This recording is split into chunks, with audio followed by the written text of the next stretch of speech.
¿Qué tal, amigos? Bienvenidos a las pantallas de Canal 5, que es Laja TV, y por supuesto también al servicio de las comunas de Laja y de San Rosendo, que está aquí al ladito prácticamente. Hoy día en este Conversando, un programa que llega a ustedes, a sus hogares, gracias al financiamiento del Fondo de Fomento de Medios de Comunicación Social del Gobierno de Chile y del Consejo Regional. Hoy día vamos a conversar con una persona que tiene una trayectoria en el ámbito de los emprendedores, fíjese. Por ahí vamos a estar abarcando el tema. Nos referimos ni más ni menos que a don Daniel Cuevas Fuentealba, exdirector regional de Cercotec y también ex-COE. Él va a contar un poquitito acerca de esta experiencia, de cómo ha andado la cosa. Bienvenido, don Daniel, a las pantallas de Canal 5, que es Laja TV. Gracias, Vicente, de nuevo por acá, y saludar a todos los televidentes y auditores de este canal y emisora también. Sí. Y que estamos de nuevo acá conversando con la gente de San Rosendo y de Laja, por supuesto. Don Daniel, toda vez que se habla de emprendedor en Chile, en nuestro país, ¿cómo pudiéramos definir a un emprendedor?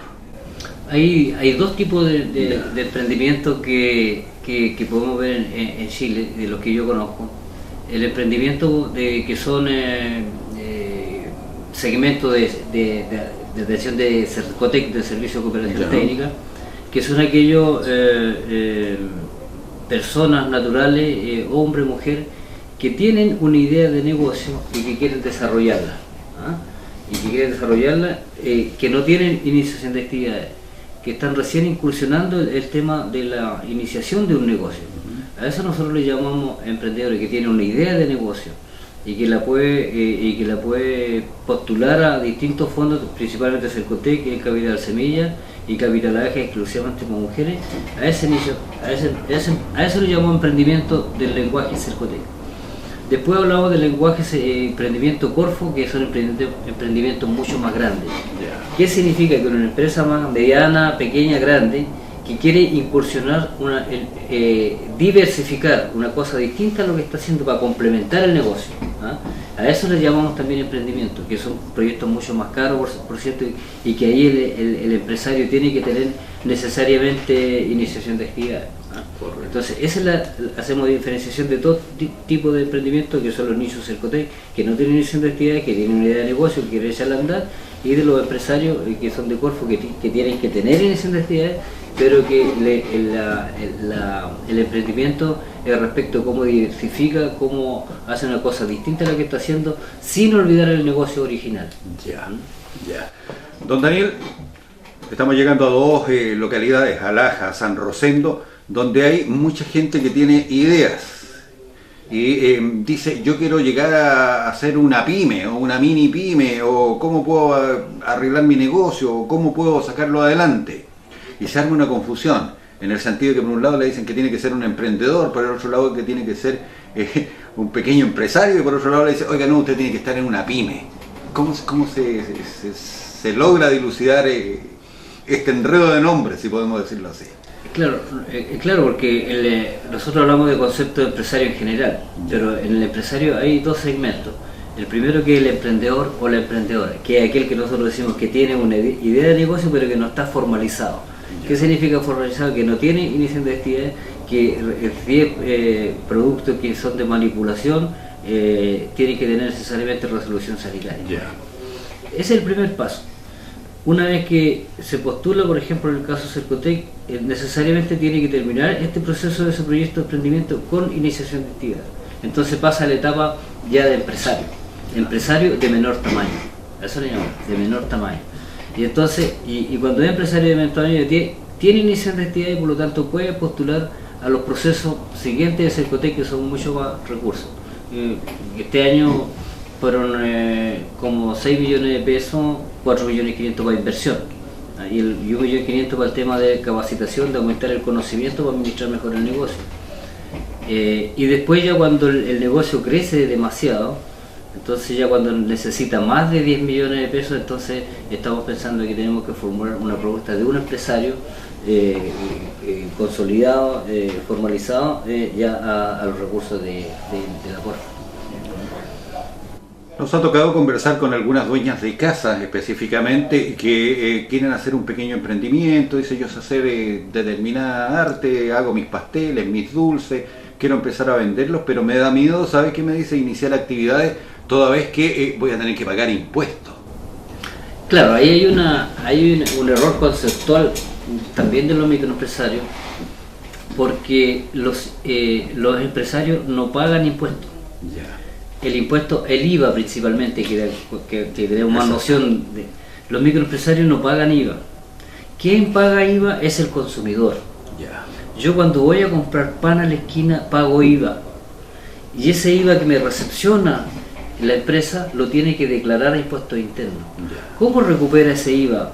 El empresario lo recupera cuando compra. Ya. Entonces él compra y paga IVA por la factura, ¿cierto? Y entonces una vez al mes hace la compensación de cuánto yo cobré IVA a mis consumidores y de cuánto IVA le pagué yo a mis proveedores. Y ahí se hace la compensación. Entonces el IVA no lo paga el empresario, no lo paga, ningún empresario paga IVA. Los que pagan IVA son los consumidores. Los empresarios pagan impuestos a la renta dependiendo del nivel de ingreso. Pagan los famosos PPM que le llaman uno, pero los PPM no es un impuesto tampoco. Los PPM son como un anticipo a nuestra declaración de renta, de tal manera que cuando yo hago mi declaración de renta y me dicen usted tiene que pagar tanto impuesto, sí, pero yo anticipé PPM, pagos provisionales mensuales. Y el pagué, entonces también hace una compensación, es como un anticipo al posible impuesto que yo voy a pagar el renta. Es como un ahorro que tiene previo para... Es lo mismo que la boleta de honorario cuando uno paga y te dice retienen, oye, me cobraron el 10%. No te han cobrado impuestos, te retuvieron el 10% como anticipo a la posible impuesto a la renta que tenga que pagar cuando se abrir la declaración de renta. Entonces ahí compensa. El Estado dice, mira, ya no está afecto a impuestos, entonces le devuelvo ese 10%, se lo devuelve. Ahora, si está sujeto a impuestos, te lo compensa. Dice, yo tuve que pagar 200, pero tenía 100 de ahorro, por lo tanto abono social al impuesto que me están cobrando, por lo tanto el Estado le tiene que pagar 100 nomás, no los 200, porque he anticipado por los famosos PP. Correcto. Conceptos que no toda la gente los tiene claros, y qué bueno, don Daniel, que usted haga, como quien dice, ahora la brecha para instruir, y esa es una de las nociones fundamentales que queremos dar nosotros, a través de este programa, instruir un poquitito a la gente sobre diversas materias que no siempre se tiene un acceso así tan directo, tan fácil. Por eso que los requisitos para postular a los proyectos principalmente de Cercotec era ese, no tener deudas tributarias, cuando decimos deudas tributarias, el IVA que no le hemos pagado, no le hemos devuelto al Estado, el IVA que no tenga deudas previsionales y laborales, porque también las deudas previsionales y laborales son platas de los trabajadores, que cuando yo le pago le hago un descuento para pagar la FP, el seguro de cesantía, la ISAPRE, qué sé yo. Entonces uno le descuenta esa plata, que es plata del trabajador, en la cual yo como empresario a los primeros días del mes siguiente yo tengo que ir a abonar esa plata que le he retenido a los trabajadores. Entonces, y cuando me retienen el impuesto por honorario también, yo retuve a un profesional el 10% y el mes siguiente yo tengo que ir al Estado a decirle, mire, yo a este caballero le retuve y por lo tanto ahora le paso los recursos al Estado. Buenas acotaciones, toda vez que, por ejemplo, poco a poco, no se da mucho en esta zona, pero sí en otras, está llegando mucha gente que viene inclusive del extranjero, se instala en Chile, logra su radicación y quiere partir con un negocio, por ejemplo. Y no tiene claro ninguno de los conceptos que se aplican en nuestro país, entonces es un verdadero embrollo para ellos empezar con alguna actividad y generalmente evaden todo, o sea, no declaran, no participan, venta a lo compadre, como se dice, y por ahí giran, sí, esa es la verdad. Claro, pero se corre el riesgo de que cualquier fiscalizador, ya sea de la Inspección de Trabajo o de Impuestos Internos o la Tesorería, vea que está haciendo alguna evasión de impuestos, va a tener problemas, si son extranjeros con mayor razón. Entonces, ahora no está cerrado el camino para que los extranjeros puedan postular a proyectos a fondos del Estado, pero sí tienen que cumplir los requisitos igual que cualquier, porque ellos son residentes y pueden postular a los proyectos del Estado, pero obviamente que tienen que entender que los códigos nuestros son distintos, o sea, los impuestos son distintos, los requisitos son distintos, y son brutalmente distintos con algunos países.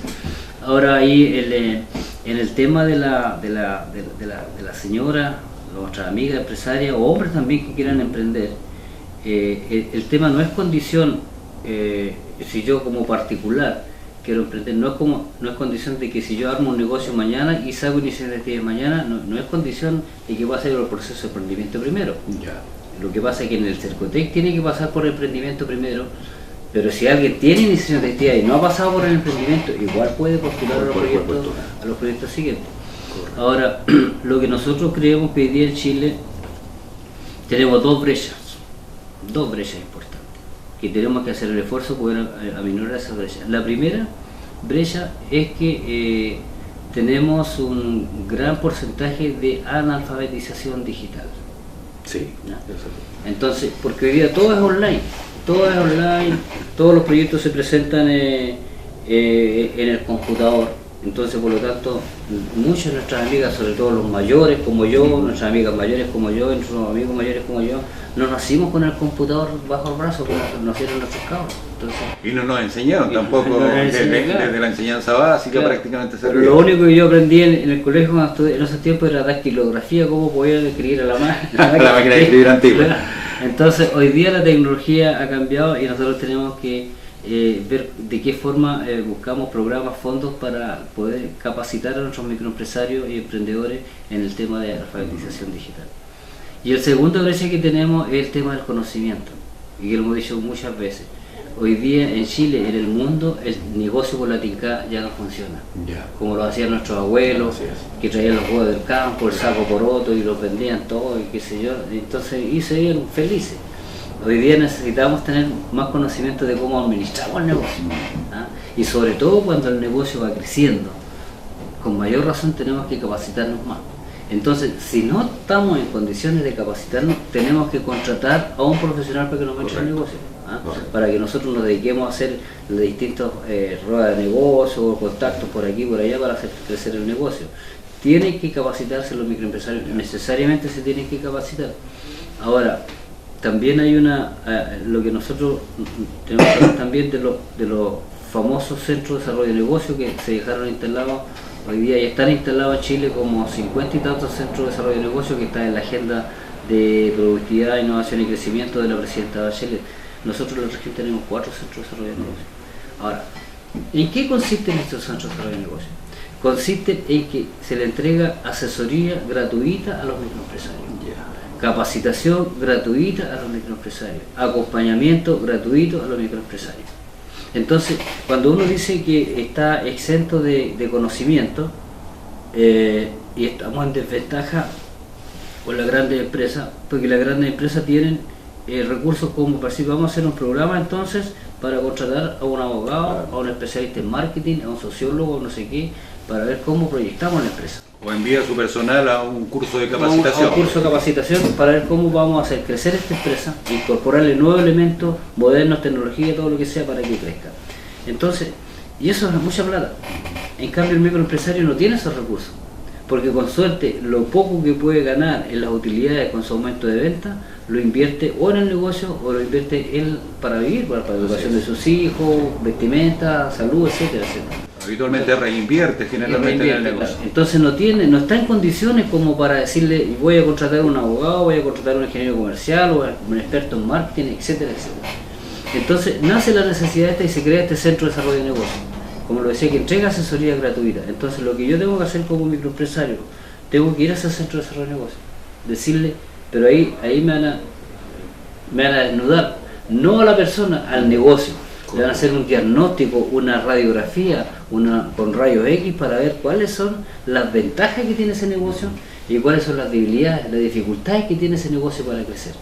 Y entonces ahí parte el proceso también con un compromiso mío como microempresario o del microempresario y microempresaria de que tiene que hacer todo ese proceso también hacer las tareas.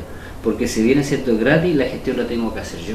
Correcto. O sea, si a mí me dicen, mire, usted tiene un desorden aquí en esta cosa, en impuestos internos, por ejemplo, entonces yo tengo que ir a impuestos internos a arreglar mi problema.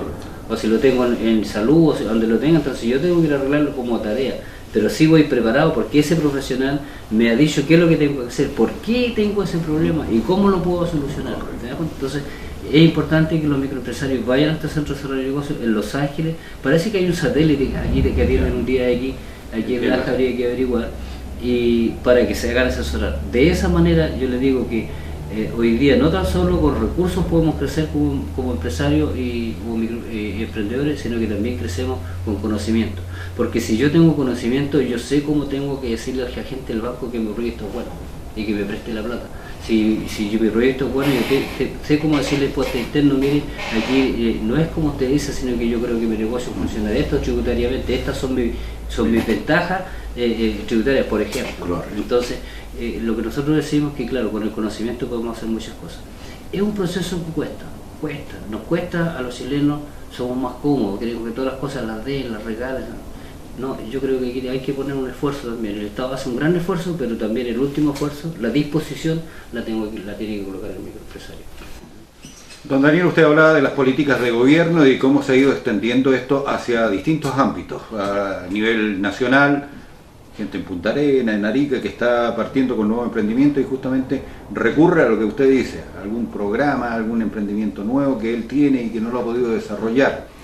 Pero a su juicio, las políticas de gobierno se han mantenido estancadas, van en aumento, tienen una proyección enorme hacia futuro.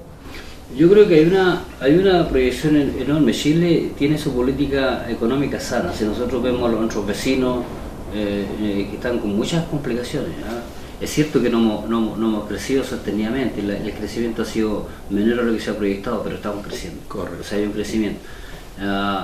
Y eso lo que permite eso que también todo el trabajo que se hizo anteriormente con los tratados de libre comercio, la vinculación con los mercados internacionales ha permitido que esta economía se siga sosteniendo. Entonces no es verdad que con la reforma tributaria se fracturó la economía sigue funcionando. Lo que pasa es que la implementación de la reforma tributaria no es una cosa que vamos a tener este año, sino que el próximo año vamos a tener los frutos de esta reforma tributaria que va a permitir tener más recursos para poder seguir implementando las políticas públicas, las políticas sociales.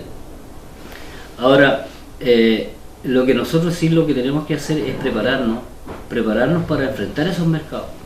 Entonces, ¿cómo nos preparamos para enfrentar ese mercado? Lo tenemos que necesariamente enfrentarlo asociativamente. Yo creo que ya solo como microempresario no puedo enfrentar el mercado. Lo conversábamos ayer con un microempresario en Cabrero, que andaba en Cabrero, y dice, mire, pero que en lo rural estamos tan abandonados, como todavía un caballero que tiene 3 hectáreas, todavía sigue andando con caballos, lo que cuesta, todo eso, ¿por qué no le colocamos tecnología? Le dije, sí, claro, tecnología para 3 hectáreas no tenemos, porque sería un costo elevadísimo para los resultados. La única forma que le dije yo es que podemos enfrentar esa situación es que nos organicemos todos aquellos microempresarios, agricultores, ¿ya? Y entonces asociativamente sí podemos tener más tecnología.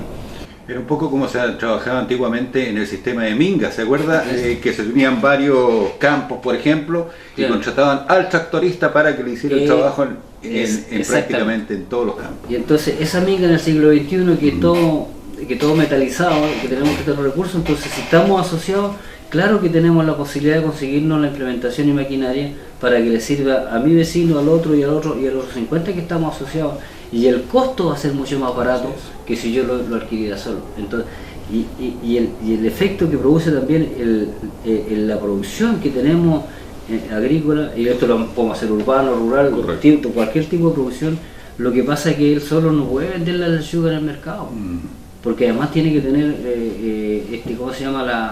La etiqueta de ser productor. El etiquetado tiene que tener resolución sanitaria para poder colocarla en el mercado.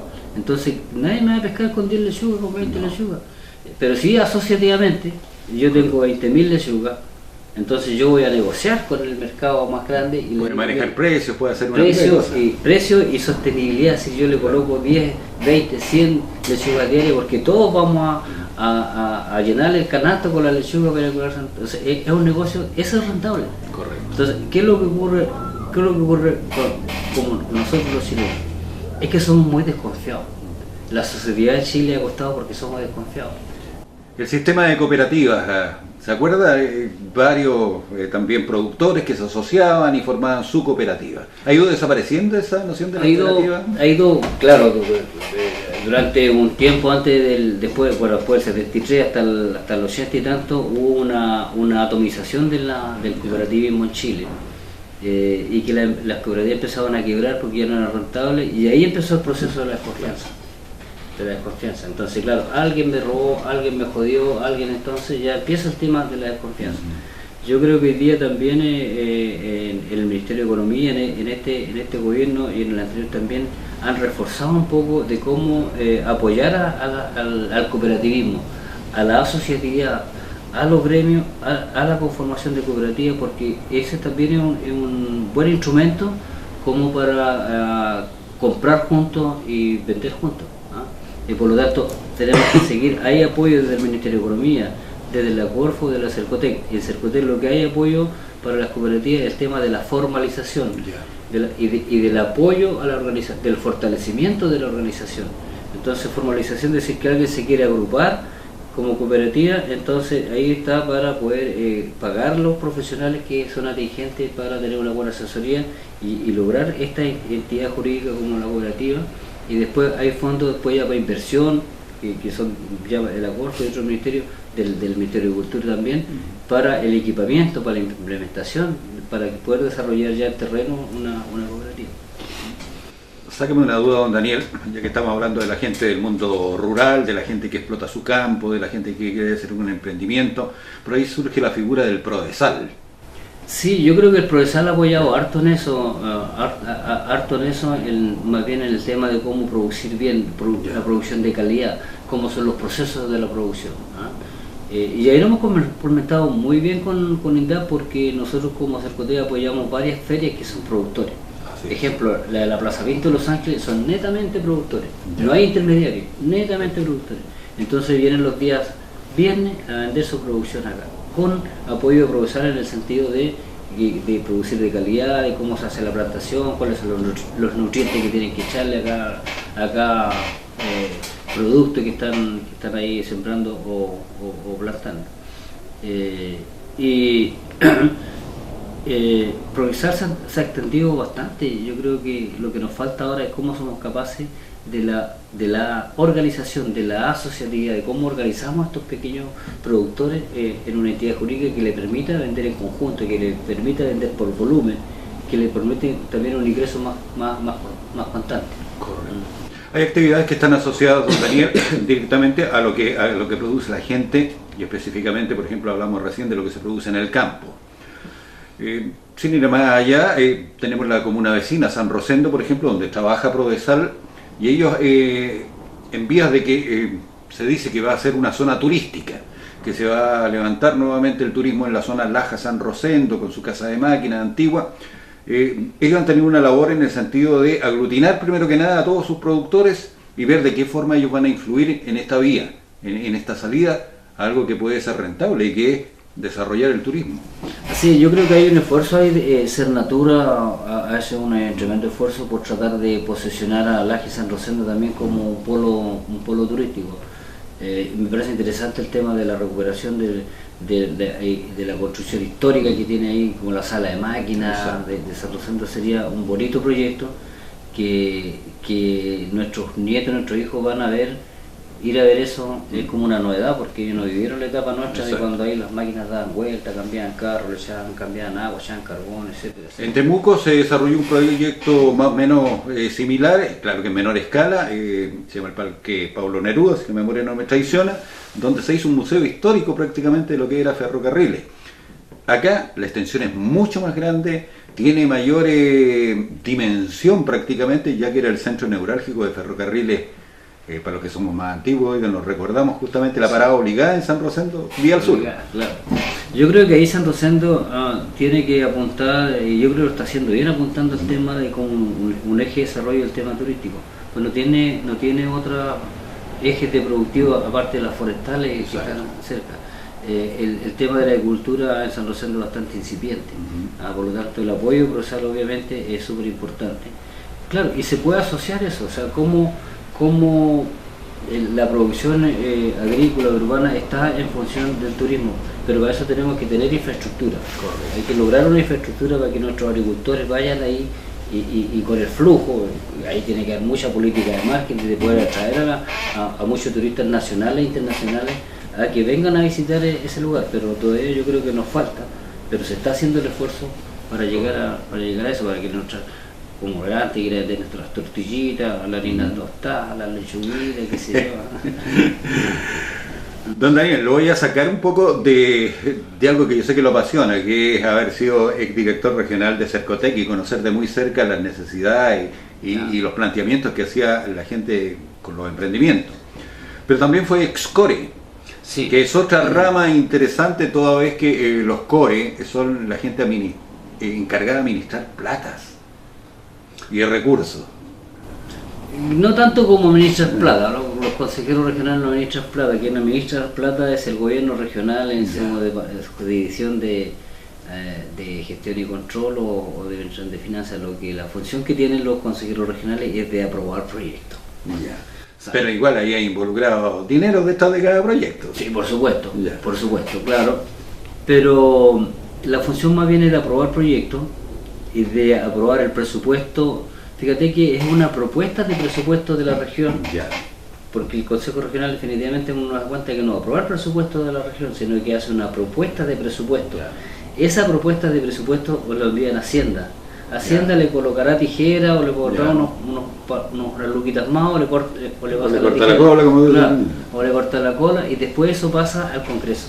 Ya. Quien en definitiva aprueba el presupuesto de la región es el Congreso, de todas las regiones, y de todos los presupuestos de los distintos ministerios, etcétera. El presupuesto de la Nación, incorporado los presupuestos de los gobiernos regionales, los proyectos de inversión y los proyectos del presupuesto de inversión y el presupuesto de operación lo aprueba definitivamente el Congreso. O sea, pasa por el gobierno central, de todas maneras. De todas maneras por el gobierno central. ¿Qué figura tiene ahí entonces el intendente a nivel local? Bueno, yo creo que el intendente ahí tiene como dos figuras. Uno, de tener la capacidad de administrar los fondos del FNR, el Fondo Nacional de Desarrollo Regional, que es decidido por el Consejo Regional. Y tiene también la otra facultad de poder también administrar los distintos ministerios, o los CEREMI, que también tienen inversión. O sea, la inversión del gobierno regional a través del FNR no es más del 10% de la inversión en general de la región. El 80% son de los ministerios que tienen recursos como el MOB, como vivienda, como salud, como educación, por ejemplo, que tienen recursos para inversión. Entonces, bueno, el intendente también tiene esa facultad de poder exigirle a los distintos ministerios el compromiso con las políticas y planes que están destinados a la región. Ya se nos está enredando un poquitito el naipe, toda vez que este programa pretende esclarecer ante la carencia de educación cívica, que es un ramo que todo el mundo reclama hoy en día, esclarecer un poquitito las funciones de cada uno de los personeros que están a cargo de una provincia o de una región. Hablamos del intendente. ¿Y el gobernador? ¿Qué hace el gobernador? Pero antes que se nos quede, ¿Sí? permíteme, Vicente, antes que el aire, porque no es la única facultad de aprobar el presupuesto, sino que también el consejero, una vez que está aprobado el presupuesto, es que tiene que, a presentación del Ejecutivo, que es el intendente y quien tiene la facultad de presentar los proyectos al Consejo Regional para su aprobación, es que los consejeros aprueban los proyectos. Una vez que está instalado el presupuesto, los consejeros aprueban los proyectos que son presentados por los servicios públicos, por los municipios y por las distintas organizaciones sociales que formulan propuestas como los clubes deportivos, cultura, deporte, etcétera, etcétera. ¿No? Entonces aprueba eso. Aparte de las otras facultades que tiene de aprobar los planos de desarrollo comunal, los famosos PLADECO, que pasan también por un montón de otros ministerios que tienen que darle visto bueno, pero también pasa por el Consejo Regional, los planos reguladores comunales, también pasa por todo un proceso de otros ministerios que tienen pertinencia, pero también vuelven al Consejo Regional para su aprobación. Y la otra facultad que tiene, y que no la hemos ocupado mucho, es el tema de la fiscalización. O sea, tiene facultades para fiscalizar todo lo que tenga que ver con la inversión de recursos solo del FNR, no de otros ministerios. Por ejemplo, no tenemos facultad para ir al CERVE y decirle, oye, ¿qué pasó con esta política? No tenemos facultad para eso. Sí, facultad como ciudadanos tenemos como para pedir información a través de la ley de transparencia o a través de nuestros parlamentarios, pedir información, porque también una parte de consejero regional también puede asesorar a los comités de vivienda respecto de cómo funciona cómo operan los famosos APR, agua potable rural, que son algunos de los ministerios que uno también tiene la capacidad para poder orientar y asesorar y decirle, mire, estos son los requisitos, caminemos juntos este camino, hagámonos donde corresponde. Habíamos dejado pendiente a lo que es el gobernador. El gobernador es solo una figura, es un representante legal prácticamente del gobierno puesto en la zona. ¿Qué función cumple? Yo creo que ser gobernador es como ser alcalde sin recursos. Ya.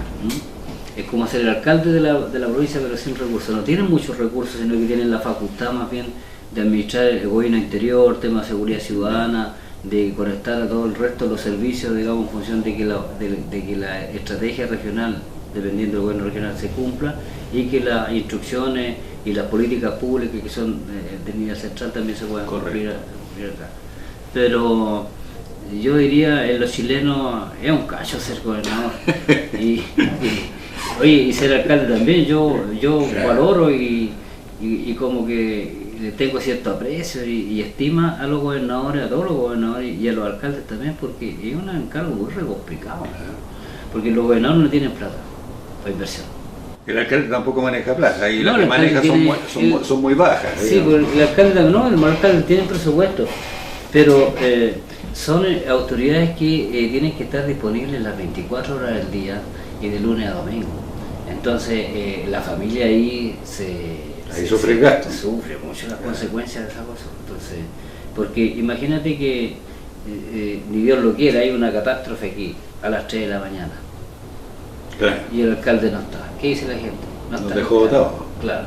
Entonces es muy complicado, a las 3 de la mañana uno puede estar con una actividad distinta en otra parte, puede, no sé, ¿no? Estar en un funeral de algún pariente, un familiar, y no está el alcalde. Ya le sacan la cresta al alcalde. Claro. Lo mismo con el gobernador, pues si el gobernador se le viene toda la nieve del Alto Biobío bajo a las 4 de la mañana y a las 5 todo el mundo cree que el gobernador ya entre medio de la nieve. Correcto. Es imposible eso, es imposible. Yo me saco el gorro por los alcaldes y por los gobernadores, una pega muy sacrificada. Don Daniel dice, le saco el sombrero, que lo ha hecho característico. Claro. Así que Claro.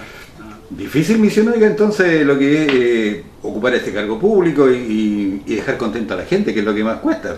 Sí, el cargo público es muy exigente, es muy exigente. Hay mucha presión, mucha demanda, y que a veces tú no tienes la capacidad de con los recursos escasos satisfacer toda la demanda. Entonces uno paga costos por eso. Correcto. Entonces no me quiso ahorrar el proyecto. ¿No? Entonces depende también de la cantidad de recursos que uno tenga disponible como para hacerlo. Hay una pregunta de cajón, don Daniel. Usted que ya fue core, que conoce una realidad bastante cercana a lo que es el mundo rural, la exigencia de tratar de salir adelante. ¿Qué lo motiva a seguir siendo candidato a core? Mira, yo creo que varias cosas. Una, la pasión que uno le pone a estas cosas. Lo segundo, hay cosas que la gente se siente un poco abandonada. Yo he ido a sectores rurales y me dicen, hace 4 años, don Daniel, que los dirigentes de cuando usted vino, Ya. colocamos luminaria y aquí tenemos los caminos malos y no hay nadie. Entonces, ¿qué es lo que hacía? Yo siempre andaba en terreno. Tenemos un problema grave en Los Ángeles y Laja con el camino pavimentación María Dolores Puente Peral. Así es. Y estaba con los vecinos hace tiempo atrás y decía, nadie nos ha venido a defender, todos nos han venido a decir que ese camino dura 20 años. Y cualquiera, sin tener el conocimiento técnico, sin ser profesional en eso, se da cuenta que esa pavimentación que hicieron desde Puente Perales hasta 5 kilómetros para adentro, ahí hasta, no sé, Cachagual o hasta de cerca, ese pavimento es de mala calidad. Una carpeta Asfáltica. asfáltica. De mala calidad. Y le han ido a decir las autoridades que eso dura 20 años. Ya. Cuando el camino que teníamos en Tucapel, que era asfalto, pavimentación asfáltica, está todo deteriorado. Entonces, ¿cómo la gente dice, cómo nadie nos viene a ver, nadie nos viene a defender? Y uno que es consejero, o que no es consejero y está a la vista, yo no soy experto en el pavimento ni mucho menos, se hace la pura mezcla de cemento nomás. Correcto. Y uno se da cuenta que no dura 20 años, que es de mala calidad. Entonces la gente dice, estamos abandonados, Daniel, de que usted vino cuando levantamos este proyecto, lo levantamos junto con usted. Yo no digo que haya sido el único, Correcto. porque ese proyecto lo sacamos de unas carpetas por ahí que estaban hace como 15 años. Lo Ha logramos. quedado postergado, creo, después del terremoto. Eso, No, sí. antes, Antes del terremoto. antes 15 años antes que estaba, no había ninguna posibilidad y logramos ahí de incentivar con la intendente de esa época de que pudiéramos tener los recursos del gobierno regional para hacer el diseño. hicimos diseño primero. Y una vez que hicimos el diseño viene el proceso de ejecución. Pero ahí también intervienen otras autoridades parlamentarias, gobernadores, qué sé yo, para seguir dándole el curso. Por eso digo, yo no me arrogo a esa responsabilidad exclusiva. Pero sí, lo que yo me arrogo sí es que nosotros con los dirigentes sacamos esa carpeta de donde estaba en el pueblo. Entonces, ¿qué es lo que quiero decir con eso? Quiero volver por eso, porque la gente se siente muy abandonada, no los van a ver, no les dicen qué problemas tienen, cómo vamos a solucionarlo. Entonces, ¿qué es lo que digo? Yo tengo la experiencia de 16 años de consejero regional. Sé cómo funcionan los distintos vericuetos y dificultades que tiene la institucionalidad pública. Y sé cómo romper esas barreras. Sé cómo se tiene que hacer, sé cómo se tiene que exigir. Y lo otro es que también de colocar esa experiencia al servicio de la comunidad en el tema de la asesoría, de la orientación. A la gente le falta mucha orientación y asesoría. No sabe por qué ocurren esas cosas. Entonces le echan la culpa a medio mundo. Entonces no tiene que estar con la gente para decirle, mira, aquí tenemos dificultades y estas son las razones por qué tenemos esta dificultad, pero este es el camino para solucionarla. O decirle, esto está bien, esto está muy bien para poder tener experiencia y replicarla en otros sectores, decirle, mira, como lo hicimos allá, tratemos de hacerlo igual porque de esta manera nos va bien. Entonces a la gente le falta eso porque nadie le da respuesta del por qué ese camino está así. A su juicio, don Daniel, recién hablábamos de que prácticamente hay despreocupación, por decirlo menos. Pero por otro lado, los funcionarios que están a cargo de las diversas instancias del camino, en este caso, por ejemplo, ¿cumplen con su pega o hay desidia o no hay una gestión bien hecha y se va dilatando el tema? ¿O simplemente a los chilenos, como decimos nosotros, si no hay alguien que esté picaneando, no pasa nada? Yo creo que el problema más complicado que tenemos en Chile es el problema de que estamos absolutamente centralizados. Entonces, los funcionarios de la región y de la provincia cumplen las instrucciones del nivel central. Funcionarios. Entonces, no hay espacio para la innovación, para hacer cosas distintas, porque en Santiago no te lo permite. Entonces, en Santiago son los que le cortan la cola a los proyectos, le dice aquí, porque ese proyecto de Puente Perales, creo, yo lo voy a averiguar, no tengo la certeza, pero lo veo en los vecinos, que se licitó por cierta cantidad de plata y el contrato se hizo por menor plata. Entonces creo que anda 1 millón dando vuelta ahí. No digo que alguien se lo haya robado, no estoy diciendo eso. Puede ser sacado para cumplir otras necesidades. Pero lo malo es que ese recurso le hizo mal al proyecto. O sea, tenemos menos calidad con menos recursos. Entonces tenemos que verificar, ver por qué ocurrió eso. Entonces, la vecina dice, pero es que nadie nos explica, nadie nos explica. Bueno, una vez que estemos instalados sí vamos a tener la propiedad como consejero regional para exigir. Porque hoy día soy un ciudadano común y corriente y me van a pegar un tremendo portazo cuando vaya a pegar por el tema. Entonces yo creo que el problema principal, Vicente, es que en la región no tenemos capacidad para que nosotros resolvamos nuestros problemas, para que nosotros veamos nuestras propias metodologías, nuestras propias especificaciones técnicas de los proyectos de gran envergadura, sino que siempre tenemos que estar preguntando a Santiago. Santiago no conoce el camino Puente Perales. Santiago no conoce Laja. Entonces no es la misma visión. Ellos hacen proyectos estándar, el mismo proyecto que es para Arica es para Laja.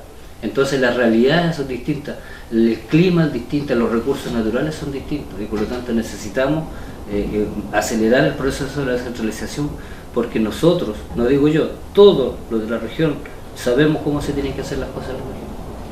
Hablamos de descentralización y no solamente dejando de lado que Santiago es la capital de Chile, sino que también en la provincia, en la región, vemos que sucede el mismo fenómeno. No es lo mismo Arauco que otro extremo de Biobío o por venirnos aquí a Laja o a San Rosendo. Cada uno tiene necesidades distintas y requiere recursos distintos también. Claro, ahí hay como una dicotomía porque la verdad las cosas que los gobiernos regionales se quejan que los municipios no presentan proyectos, por eso la provincia se ve afectada, digamos, en el porcentaje de inversión de los recursos. Pero esto es como un círculo vicioso porque, por ejemplo, la comuna de Alto Biobío no puede competir con la comuna de Concepción. Claro. ¿Por qué? O con la comuna de Los Ángeles, por ponerte un ejemplo, ya van a echarle toda la culpa a Concepción. ¿Por qué? Porque en Los Ángeles el municipio tiene un equipo de como de 20 profesionales, o menos, pero en Alto Biobío hay uno solo, o un arquitecto y otra persona más. Un ayudante. Claro, y entonces cómo la capacidad técnica, el conocimiento para elaborar un proyecto de envergadura necesitan asesoría. Entonces tenemos falencia en eso, los funcionarios municipales de las comunas chicas están sobre recargados, porque le llega de todo, o sea, como a canasto en las mojas. Le llega el Fosi, le llega la Corpo, le llega el Cercotec, le llega el Bimbo, le llega todo. ¿Te das cuenta? Entonces, sobre recargado. Y eso nos permite la generación de proyectos para que la provincia del Biobío tenga más demanda y más capacidad de capturar los recursos del FNR. Bueno, y también el centralismo de Concepción, desde el punto de vista de la política de inversión, tiene que estar en función de lo que, desde que de Concepción se indique qué es lo que se tiene que hacer. La gente tiende a asociar de que en una ciudad más grande hay mayores intereses que en una ciudad más chica. Y me explico un poco, en el sentido de que estamos en periodo de elecciones, hay periodo de conflictos políticos entre un bando y otro. Hay gente que dice yo me abandero por tal persona porque ese es mi candidato y me gusta él como persona, por ejemplo. Pero el número de votantes es totalmente desproporcionado. No es lo mismo una votación en Concepción que una en Los Ángeles, que una en Alto Biobío. Entonces por ahí yo creo que también a lo mejor está amalgamado o camuflado, si podemos llamarlo así, algunos de los intereses que se manejan. Bueno, puede ser eso también donde alguna autoridad le pongan más hincapié donde está el mayor bolsón electoral, puede ser eso, pero yo creo que eso no debería ser Acuérdense así. que vienen presidenciales, así que... Claro, yo creo que no debería ser así, porque la práctica política mía nunca fue todo lo contrario, fíjate, todo lo contrario. Ya. Porque yo decía, claro, voy a mucho a Los Ángeles, pero yo en Los Ángeles estuve más vinculado a los sectores rurales. Yo creo que hay más carencia, más necesidad de los sectores rurales. También el sector rural no puede competir con lo urbano. Porque ¿qué es lo que hacemos las distintas municipalidades con los sectores urbanos? No hacemos nada. No le pedimos plata a los vecinos para cambiar el foco de la luz. Si se corta el agua, nos le decimos, vecinos, hagamos una completada para arreglar el tema del agua, por ejemplo. Y en cambio en el sector rural, ¿qué es lo que hace la institución? 80-20. Pongan ustedes 20, nosotros ponemos 80. Hagan completadas, hagan completo, hagan esto, no sé qué cosa, para juntar plata, para poder solucionar el problema del agua, de la luz y de la no sé qué. Entonces, están en desventaja. Nosotros tenemos en el sector urbano una comodidad absoluta, porque, oye, no nos preocupamos ni siquiera de la basura, porque la basura, digamos, la dejamos afuera y pasa el camión y se la lleva y me despreocupo. Y tendrá que llevársela. Y se acaba el problema. Y se me cortan la luz, se queman los focos donde están ahí, por lo que los aros en el tiempo de invierno se queman los focos. Y yo la municipalidad no me arregla el problema, sino que va la empresa eléctrica y soluciona el problema. Y a mí no me cobra ni un peso. El tema del agua, exactamente, claro que pagamos la luz, pagamos el agua, es cierto, pero las comunidades... Se paga generalmente el servicio, pero no la instalación, claro, no la reposición. No la mantención. La mantención la podrás poner en la boleta, pero lo que pasa es que uno no llama a la Junta de Vecinos para decirle que, oye, estamos con problemas, veamos cómo lo solucionamos, como ocurre en el sector rural. Porque si la luz no llega en 2 horas, 4 horas, ya los dirigentes y los dirigentes lo están tensionando y decir, oiga, ¿qué pasa? ¿Qué lo están haciendo? Llamen a la municipalidad, llamen a la Frontel, llamen a Copelar, llamen a los servicios que tienen la distribución. Entonces, el sacrificio es mayor desde el punto de la gestión de los dirigentes, como de los vecinos que no están en las mismas condiciones, y por eso es que yo siempre trabajé más en el sector rural, porque claro, quiero juntarme para la Junta de Vecinos Urbana, claro, cierto, necesitan una sede social, un cierre perimetral, una multicancha, cierto, uno también tiene que preocuparse de eso. Correcto. Pero como digo, la necesidad mayor está en el campo, y ahí es donde nos tenemos que estar permanentemente, cómo ayudamos, y como lo que digo yo, cómo ayudamos, cómo asesoramos, cómo orientamos, para que ellos sepan de qué manera, dónde están los recursos, en qué puerta hay que tocar para que esto se solucione. Don Daniel, en la campaña de UNCORE hay muchos que tienen diferentes métodos. Algunos dicen hay que abarcar el mayor número de posibilidades y diversos lugares. Hay otros que dicen no, la verdad es que yo quiero focalizarme en tal grupo de personas o llegar a tal grupo de personas. Hay otros que dicen, no, hay que hacer publicidad de estajo, hay que meterse en todos los lugares a través de los medios de comunicación. Y hay otros que dicen, no, a mí me da resultado las redes sociales. Yo trabajo con mis redes sociales, con mis amigos que difunden, que comparten y que siguen pegando hacia adelante. En este mundo más modernizado, yo ni siquiera le llamo más cibernético, como dicen algunos, más modernizado. ¿Todas las reglas son válidas o hay que desgastarse o focalizarse en algo en específico? Es que todas las estrategias de las campañas son distintas. Son distintas, por ejemplo, una persona que no es conocida en la provincia del Biobío por esta fusión del distrito, por ejemplo, del distrito Arauco y Bio Bio, la estrategia es distinta al personaje que de Bio que lo conocen, totalmente distinta. Ahora, es complicado de focalizar también por nicho, donde hay un mayor bolsón electoral, por ejemplo, porque las complicaciones que yo he tenido, por ejemplo, es que me llama la gente de Quilleco, me llama la gente de Alto Biobío, de Quilaco, de las comunas chicas, donde me conocen y quieren que yo vaya a conversar. Entonces, ¿qué es lo que hago yo? Hago una estrategia de focalización, digo yo solo Los Ángeles, Mulchen, Nacimiento ¿cuáles son las 4 comunas? Los Ángeles, Mulchen, sí. Nacimiento, Laja, que son las mayores. Entonces digo, pero ¿y cómo lo hago si esa gente de allá también me está llamando? Porque quiere conversar conmigo, me conoce, quiere esto y también me quiere apoyar. Y si yo le digo que no porque estoy centralizado, estoy focalizado acá, va a haber problema, va a ser el problema. Entonces yo creo que cada candidato tiene su propia estrategia, tiene que ver. Ahora, si yo tuviera un bolsón de plata, claro, invierto plata en los medios para salir con 50 frases diarias y el mundo, todo el mundo se va a pegar el nombre de Daniel Cueva F123 y con eso es suficiente. Pero como uno no tiene plata, por eso que las estrategias son distintas, depende de los recursos, depende del nivel de conocimiento que la economía tenga del candidato y depende también de la propuesta del candidato. Porque mucho nos podemos entusiasmar en decir no se preocupe si yo se lo soluciono y resulta que después uno tiene en la vuelta de la esquina de decir Daniel, como usted me prometió y ahora qué. Claro. Ahí hay una pregunta clave. Todo el mundo dice cuando llega algún candidato, ¿y qué me ofrece usted? Claro. Y la verdad que creo que de acuerdo al análisis que hemos estado conversando, qué sé yo, es poco lo que se puede ofrecer hasta no estar prácticamente posicionado en el cargo y ver cómo se manejan las cosas y ver la disposición que hay. Entonces es difícil vender un intangible, como se dice, en el sentido de que promesas puede especular y decir cualquier cosa, pero a la hora de los cubos pues viene la cobranza. Claro, por eso es que lo que nosotros estamos haciendo, gracias a que esta gran capacidad de experiencia y capacidad de gestión, de ponerle al servicio de las distintas organizaciones con asesoría, con orientación, te salva un problema al tiro y la gente sabe que eso es lo que va a ocurrir. ¿Por qué? Porque si yo cometería un grave error en decirle a la gente, diciendo, si no se preocupe, yo en el año le voy a conseguir la sede social, por ejemplo. Claro. Pero yo no sé qué dificultades voy a tener. No sé si el terreno es apto, si el terreno es de la Junta de Vecinos, de quién es el terreno, quién me va a hacer el proyecto, entonces no puedo. Porque si el terreno no es de ellos, lo único que la gente me dice, usted me prometió, don Daniel, claro. Y resulta que ahora no ha hecho nada. ¿Por qué? Porque uno para poder ofrecer eso tiene que conocer dónde va a ocurrir ese proyecto, qué condiciones tiene, si está o no hábil para eso, ¿te das cuenta? Entonces sería una irresponsabilidad, porque después la gente con justa razón me va a decir, oiga, usted nos mintió, nos dijo esto, claro. Y no va a ocurrir. En cambio yo no les miento, si yo les digo que los voy a orientar y los voy a asesorar y los voy a acompañar para que si no es la sede, si es la agua potable rural, si es la multicancha, si es lo que sea, decirle, mira, tenemos que hacerlo de esta manera. Correcto. Estas son las formas que tenemos que caminar. Los pasos a seguir. Los pasos a seguir.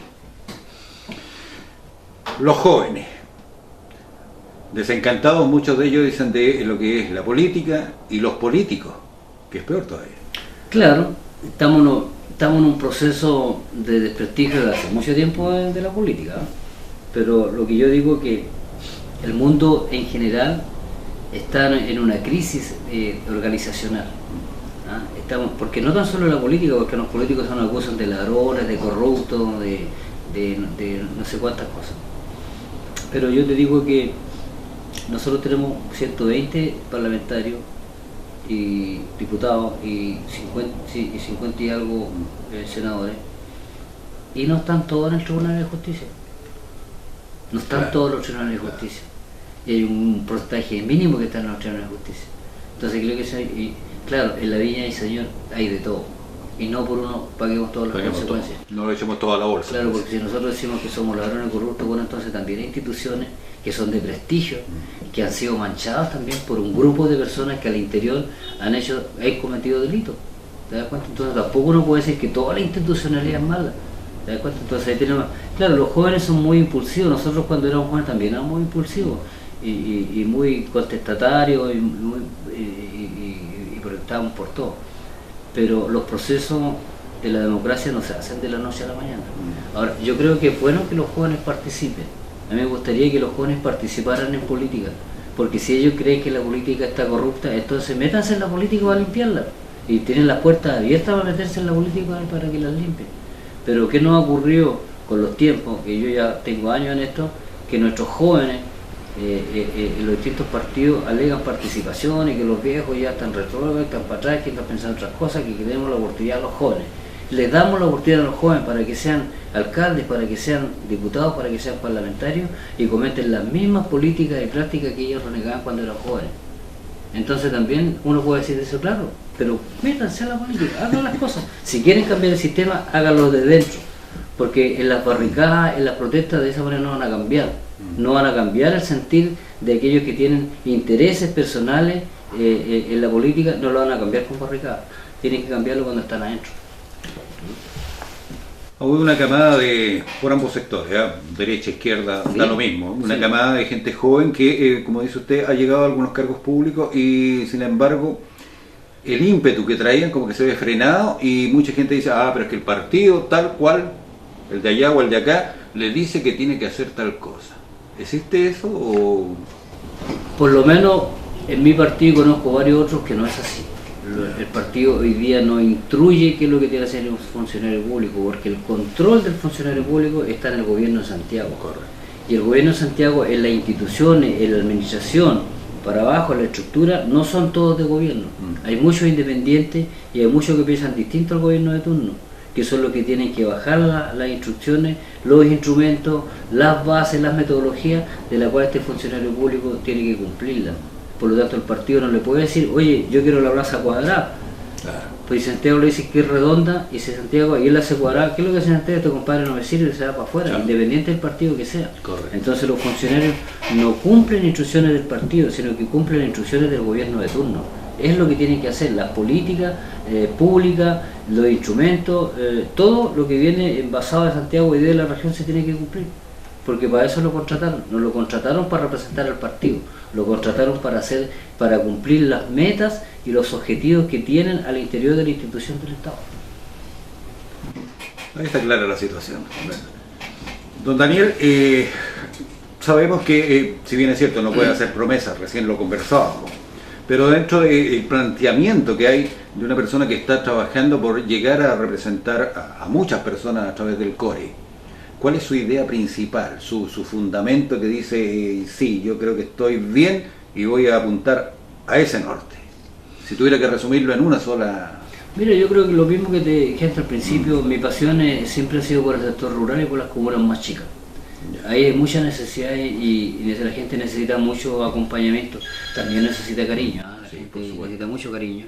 Hay alto adulto mayor también en el campo. Adulto mayor, y por lo tanto yo creo que mi idea es de seguir trabajando con los sectores rurales, sin olvidar el urbano. Por supuesto. Pero el urbano no es menos complicado que trabajar con el sector rural, y por eso me interesa a mí el sector rural, a ver si alcanzamos a avanzar en los porcentajes del agua potable rural. En la electrificación rural hemos avanzado una enormidad. Todavía nos faltan sectores donde las empresas distribuidoras no les es rentable y no se quieren instalar. ¿Por qué no les es rentable? Correcto. Pero por lo tanto el Estado tiene que ver la forma de cómo vamos a llegar, ya sea a través de paneles solares, a través de no sé qué, eólica, cómo vamos a llegar a los sectores que nos quedan todavía con electrificación rural. Y mi pasión es el sector rural. Hoy día, después de ser director regional de Cercotec, también mi pasión es también en el fomento productivo, de cómo seguimos orientando al segmento, no tan solo microempresarios, en general a todo el empresariado y emprendedores, de cómo también los vamos juntando y conversando, de cuáles son las fuentes de financiamiento, cómo los vamos orientando y apoyando a las distintas fuentes de financiamiento para mejorar y fortalecer también los negocios. Siempre se ha estigmatizado, si podemos llamarlo así, a el empresario poderoso, grande, y el que es proveedor o la fuente productiva más pequeña, como que están medio enemistados, como que uno fija los precios, el otro dice, sí, ya, yo le puedo proporcionar tanto. ¿Es tan así o se ha producido un acercamiento y ya se están trabajando de una manera distinta? Es que la economía es así. Ya. La economía es el que tiene el poder negociador, el que pone las condiciones. Ya. Entonces, por eso que yo digo, la asociatividad es importante de los microempresarios, proveedores de las grandes empresas, tienen que asociarse, porque si se asocian es posible que puedan capturar una parte del poder negociador para negociar con la empresa. No le vendo a usted, le vendo al otro. Claro, no tenemos esa capacidad, porque si yo le probo a la empresa y me enojo con ellos, hay otros como 3 que están esperando para entregar los servicios, pero si yo me junto con todo y le digo, no señor, aquí todo, ninguno, la gran empresa va a decir, oye, aquí hay que tener cuidado porque ya no estoy teniendo el poder negociador para imponer las condiciones. Estamos a la par, estamos en las iguales condiciones para negociar. Entonces, ha habido un proceso, sí, yo reconozco también de las empresas que se han preocupado por sus proveedores, con ayuda, con capacitación. Pero tenemos que entender que estamos en el mundo de los negocios. O sea, la gran empresa nunca jamás va a querer bajar sus utilidades por beneficiar a sus proveedores. Va a buscar la forma, sí, de apoyarlos y de complementarlos, pero uno a uno.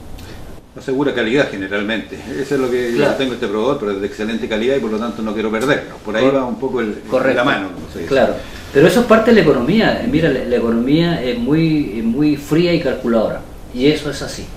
No hay economía, digamos, en que tengamos cierta sensibilidad social, porque si no quebramos también, pues tenemos mucha sensibilidad social y bajamos rentabilidad, también quebramos. Entonces, hay un caso que ya se ve así a simple vista. Yo no hace mucho tiempo vivo en Los Ángeles, pero uno se da cuenta cuando uno llegó, grandes cantidades de lecherías, y esas han ido perdiéndose en el tiempo. Hoy día quedan unas pocas sobreviviendo y la mayoría de los que son dueños de ellas se están quejando amargamente. ¿Se ve alguna posibilidad de que pueda surgir nuevamente ese emprendimiento que partió con una vaquita, 2 vaquitas, una lechería y finalmente después vuelve de nuevo a prácticamente desaparecer? que ese tema es un tema también de economía y de mercado. Es de mercado. Entonces, los microempresarios tienen que ver de cómo está el tema del mercado, quién tiene el monopolio. Todos tendemos por naturaleza, por cultura, a monopolizar, a competir. Entonces yo quiero liquidar a mi empresa de al lado. Entonces cuando la liquido tengo el monopolio y por lo tanto yo voy a ponerle el precio a la leche. ¿Te das cuenta? Y como no estoy organizado, somos pocos organizados, es cierto, hay asociaciones de lecheros y todo, que tienen mucha fuerza, pero no son todos. Porque ¿qué pasa si la empresa receptora de esos insumos le dice, ya bueno, si quieres nomás, pero tengo yo como 1000 y tantos chiquititos que me pueden abastecer con las condiciones distintas, su calidad, cualquier cosa, pero tiene alternativas. También el tema de la sociedad, porque el mercado hoy día no es el Estado, es el mercado el que regula el precio. Correcto. Es el mercado, no el Estado. Porque si el Estado quiere regular precios, entonces estamos construyendo una sociedad socialista, donde el Estado se hace cargo de todo, donde el Estado se hace cargo de la producción, donde el Estado se hace colocar los precios, que muchos nos gustaría que en alguna empresa el Estado colocara el precio, pero sería un cambio, como te dijera, de política distinta, de que el Estado es el más dominante, y hoy día el Estado no es el dominante, sino que el dominante hoy día es el mercado. Y ahí regulamos las condiciones, precio y todo. Imagínense, hablamos recién del mercado y cómo este influye en manejar una situación u otra. Sin embargo, las empresas que proveen los bienes, digamos, básicos, electricidad, agua potable, telefonía, internet incluso, son foráneas, no son chilenas.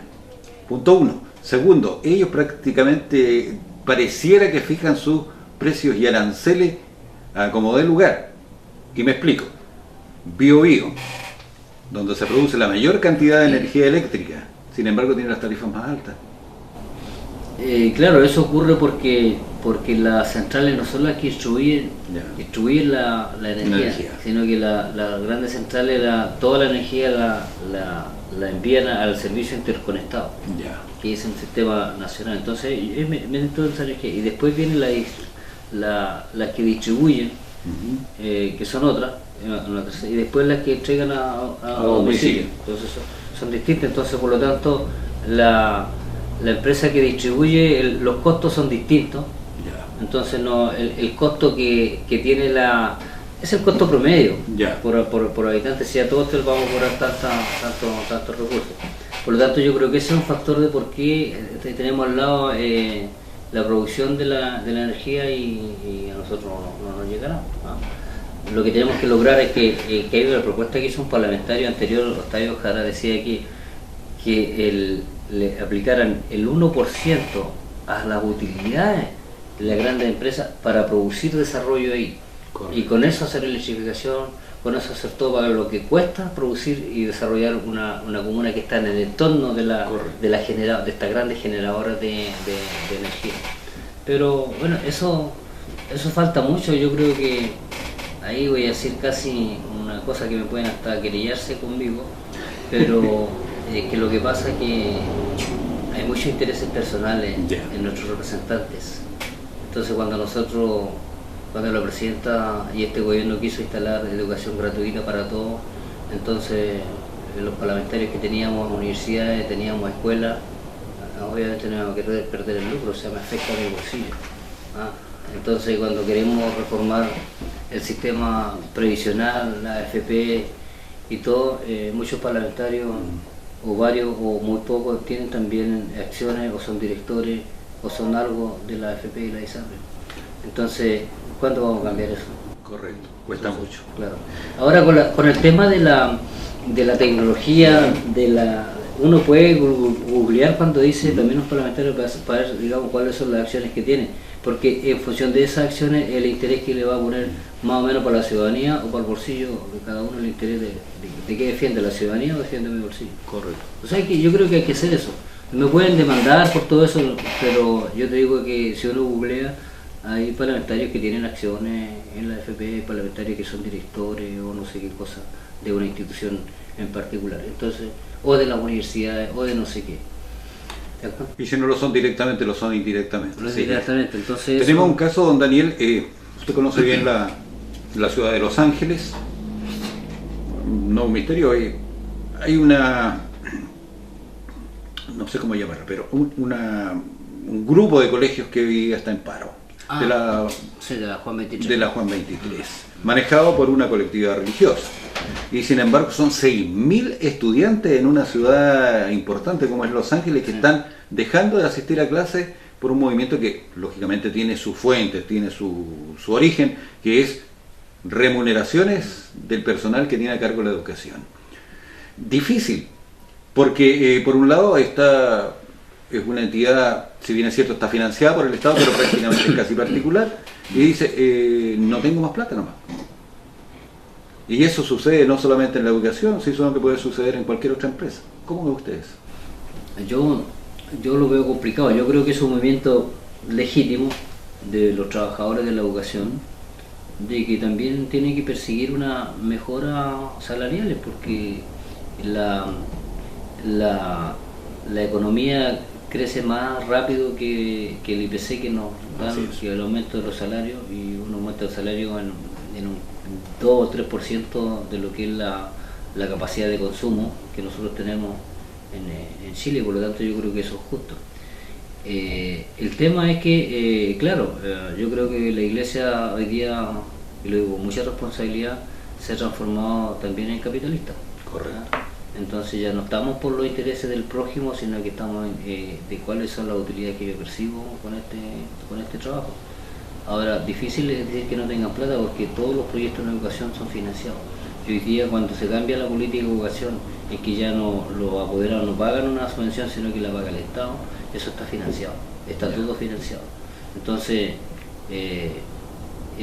yo creo que ahí, no sé, pueden ser capitalistas, porque aun cuando el Estado financia todo, a los alumnos les siguen pidiendo la REMA, el confort, los toners, para las fotocopias, cuando eso está financiado por el Estado. Entonces yo digo, ¿qué pérdidas tienen? Ahí no tienen pérdida, no es imposible que la educación pueda tener pérdida, porque eso está financiado por el Estado. Y con un margen de comercialización que es fijo, que no es variable, imagínense, porque claro, ellos dicen, yo cobro tanto por tal servicio a tal plazo. Claro. Y entonces yo creo que es legítimo y justo de que también nos preocupemos por el prójimo. Entonces habría que decirle nomás a la Fundación Juan Pablo XXIII que se lea la Biblia, si no habría que modificarla. Así es. Hemos hablado de todo, de lo mundano, un poco de lo divino ahora al final, Hemos conversado con don Daniel Cuevas Fuentealba, ex director regional de Cercotex, ex Core, conoce la realidad de la provincia y la región, y en el día de hoy estuvo en este Conversando, un programa que, repito, llega a ustedes financiado gracias al Fondo de Fomento de Medios de Comunicación Social del Gobierno de Chile y del Consejo Regional. Algunas palabras al cierre, al término, don Daniel.